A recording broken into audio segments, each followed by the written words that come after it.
ರಾಷ್ಟ್ರಪತಿ ದ್ರೌಪದಿ ಮುರ್ಮು ಅವರು ಪ್ರಸಿದ್ಧ ಸಮಾಜ ಸೇವಕಿ ಮತ್ತು ಲೇಖಕಿ ಸುಧಾಮೂರ್ತಿ ಅವರನ್ನು ರಾಜ್ಯಸಭೆಗೆ ನಾಮನಿರ್ದೇಶನ ಮಾಡಿದ ವಿಚಾರ ನಮಗೆಲ್ಲ ಗೊತ್ತೇ ಇದೆ. ಇಂದು ರಾಜ್ಯಸಭಾ ಅಧ್ಯಕ್ಷ ಜಗದೀಪ್ ಧನ್ಕರ್ ಅವರು ಸಂಸತ್ ಭವನದಲ್ಲಿ ಹೊಸದಾಗಿ ಚುನಾಯಿತ ಸದಸ್ಯೆ ಸುಧಾಮೂರ್ತಿ ಅವರಿಗೆ ಪ್ರಮಾಣ ವಚನ ಬೋಧಿಸಿದರು.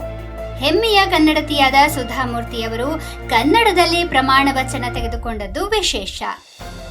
ಸುಧಾಮೂರ್ತಿ ಎಂಬ ಹೆಸರಿನ ನಾನು ರಾಜ್ಯಸಭೆಯ ಸದಸ್ಯಳಾಗಿ ನಾಮನಿರ್ದೇಶನಗೊಂಡವಳಾಗಿ ಕಾನೂನಿನ ಮೂಲಕ ಸ್ಥಾಪಿತವಾದ ಭಾರತದ ಸಂವಿಧಾನದ ವಿಷಯದಲ್ಲಿ ನಿಜವಾದ ಶ್ರದ್ಧೆ ಮತ್ತು ನಿಷ್ಠೆಯನ್ನು ಹೊಂದಿರುತ್ತೇನೆಂದು, ಭಾರತದ ಸಾರ್ವಭೌಮತ್ವವನ್ನು ಮತ್ತು ಅಖಂಡತೆಯನ್ನು ಎತ್ತಿ ಹಿಡಿಯುತ್ತೇನೆಂದು ಮತ್ತು ನಾನು ಈಗ ಕೈಗೊಳ್ಳಲಿರುವ ಕರ್ತವ್ಯವನ್ನು ಶ್ರದ್ಧಾಪೂರ್ವಕವಾಗಿ ನಿರ್ವಹಿಸುತ್ತೇನೆಂದು ದೇವರ ಹೆಸರಿನಲ್ಲಿ ಪ್ರಮಾಣ ಮಾಡುತ್ತೇನೆ.